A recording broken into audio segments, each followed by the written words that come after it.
Ahora vamos a ver cómo se presentan los pacientes relativo al lado de la lesión cuando tenemos daño a la vía de tacto fino y propiocepción del cuerpo. Ya en los días anteriores vimos de forma súper extensa la vía de tacto fino y propiocepción para el cuerpo. Ahorita vamos a ver qué pasa si tenemos daño a nivel de la médula espinal. Entonces aquí tenemos una vista lateral del sistema nervioso central. Aquí está el frontal, parietal, occipital, temporal. Aquí está el cerebelo, aquí está el puente. Aquí tenemos cortes transversales de la médula espinal. Estos son cortes transversales de la médula espinal. Aquí este es un corte a nivel del bulbo raquídeo, aquí. Y este es un corte coronal a nivel del parietal, específicamente a nivel del giro postrolándico. Entonces tenemos la médula, esto es anterior, esto es posterior, hacemos el corte, lo vemos así. Entonces el corte, así, esta parte es posterior, esta parte es anterior. Posterior, anterior, posterior, anterior. Entonces esta es la parte posterior de la médula espinal, esta es la parte anterior de la médula espinal, esta es la raíz anterior, aquí también va la raíz anterior. Estas son las raíces dorsales o raíces posteriores y este es el ganglio de la raíz posterior. Entonces, rápidamente recordemos la vía de tacto fino y propiocepción. Entonces tenemos en el ganglio de la raíz posterior está la primera neurona. Aquí entran los axones de la neurona y sin hacer sinapsis y sin cruzarse, ascienden por gracilis y cuneatus, que son los cordones posteriores. Y a nivel del bulbo raquídeo es en donde hacen sinapsis con la segunda neurona en el núcleo de gracilis o núcleo de cuneatus. Entonces aquí está el núcleo y hacen sinapsis con la segunda neurona. Y son los axones de la segunda neurona los que se cruzan al lado opuesto, formando esto que se llaman las fibras arcuatas. Y esos ascienden, llegan al núcleo ventroposterolateral del tálamo. Ahí hacen sinapsis con la tercera neurona. Sale su axón, sube por la cápsula interna y llega a la corteza. Entonces, aquí esta neurona está recibiendo, digamos, información de tacto fino y propiocepción, digamos, del pie. Entonces aquí está la dendrita que viene del pie y entonces tenemos, es la corteza derecha, la que sensa la propiocepción y tacto fino del lado izquierdo, en este caso, del pie. Y esta es la parte de la corteza en donde se integra lo que viene de los pies. Vamos a poner aquí, por ejemplo, la pierna.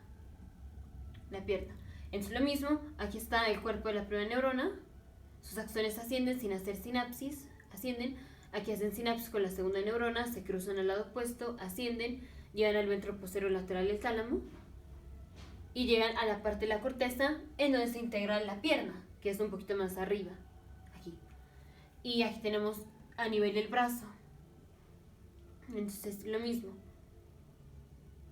Sale la neurona, su axón asciende sin hacer sinapsis, aquí hace sinapsis, se cruza al lado opuesto, llega al ventro posterolateral del tálamo y llega a la corteza donde se integra lo del brazo.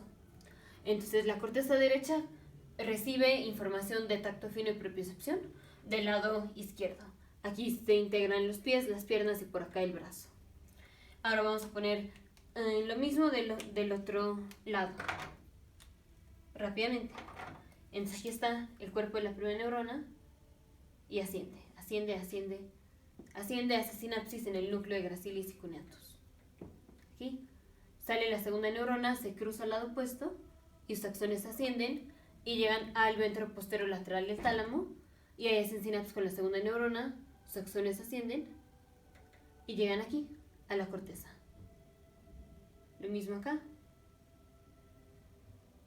Hacen sinapsis, se cruzan al lado opuesto, hacen otra sinapsis y llegan a la corteza. Y la última. Así. Aquí.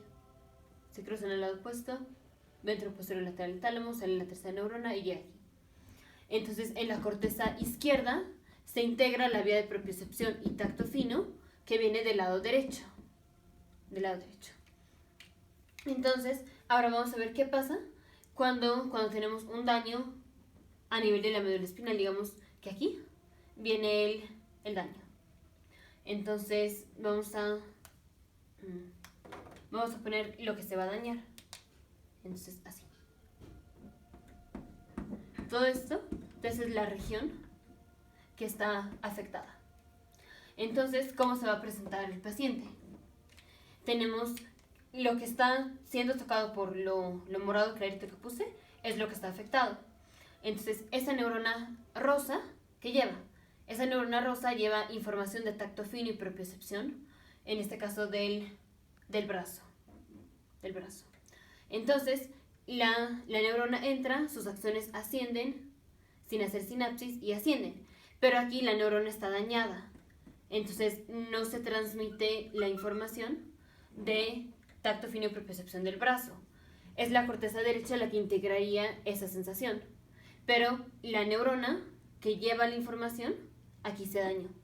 Entonces, se dañó, aquí el daño lo puse del lado izquierdo, y el paciente tuvo pérdida de la vía de propiocepción y tacto fino del mismo lado, del lado izquierdo, porque se dañó esta neurona. Ahora vamos a ver aquí a niveles más abajo. Entonces, aquí estas neuronas no están dañadas, pero cuando sus axones ascienden sin hacer sinapsis, van a pasar por un nivel de la médula que está dañado, y aquí se dañan esos axones que venían ascendiendo. Entonces, la propiocepción que es llevada por estas neuronas, finalmente también se va a ver alterada. Entonces, la propiocepción que viene del pie, cuando llega aquí, se altera, se interrumpe la información. Aquí la de la pierna, cuando el axón asciende por este nivel, se interrumpe la información. Y el paciente tiene pérdida de lo mismo, propiocepción y tacto fino, por debajo del nivel de la lesión ipsilateral. O sea, todos los músculos que están recibiendo información o que tenemos la sensación de propiocepción y tacto fino, todo lo que esté por debajo del nivel de la lesión, que es inervado por debajo del nivel de la lesión. Aquí tenemos el pie, que es inervado y está por debajo del nivel de la lesión. La pierna, que es inervada por esta neurona y está por debajo del nivel de la lesión. Entonces, todas las cosas que son inervadas, que están por debajo del nivel de la lesión, van a tener daño. O sea, los axones finalmente se van a dañar cuando ascienden. ¿Y qué es lo que se está dañando? Se dañan los axones cuando ascienden y todavía no se han cruzado. Los axones todavía no se cruzan. Entonces, cuando viene el daño, perdemos la transmisión de la información ¿de qué lado? De este lado, del mismo lado donde hubo la lesión. Entonces, esta es la única vía, la vía de propiocepción y tacto fino, en donde tenemos pérdida de tacto fino y propiocepción a nivel de la lesión ipsilateral y por debajo del nivel de la lesión ipsilateral. Ya en vías anteriores vimos cuando tenemos daño, por ejemplo, a la vía de tracto espinotalámico. Dependiendo, tenemos daño contralateral o ipsilateral, o sea, manifestaciones contralaterales e ipsilaterales, dependiendo de que si estamos por debajo del nivel de la lesión o a nivel de la lesión, como ya lo vimos en el video anterior. Aquí, a nivel de la lesión, que es las neuronas que están inervando el brazo, tenemos pérdida de propiocepción y tacto fino del brazo, o sea, a nivel de la lesión. Y tenemos pérdida de tacto fino y propiocepción de lo que está por debajo del nivel de la lesión, o sea, la pierna y el pie en este caso, y del mismo lado, ipsilateral, a la lesión. O sea, relativo a la lesión, que fue del lado izquierdo, el paciente pierde la vía de tacto fino y propiocepción del mismo lado, del lado izquierdo, para lo que está a nivel de la lesión, o sea, lo que es inervado a nivel de la lesión, que es el brazo, y lo que es inervado por debajo del nivel de la lesión, que es la pierna y el brazo. Entonces, daño a la vía de tacto fino y propiocepción a nivel de la médula espinal se va a presentar como pérdida de la vía de tacto fino y propiocepción ipsilateral al lado de la lesión, todo por debajo del nivel de la lesión y a nivel de la lesión, o sea, las cosas que son inervadas por debajo del nivel de la lesión y a nivel de la lesión. Y esto nos va a servir para cuando veamos síndrome de Brown-Séquard. Nos vemos en el siguiente video, futuros médicos, científicos e ingenieros.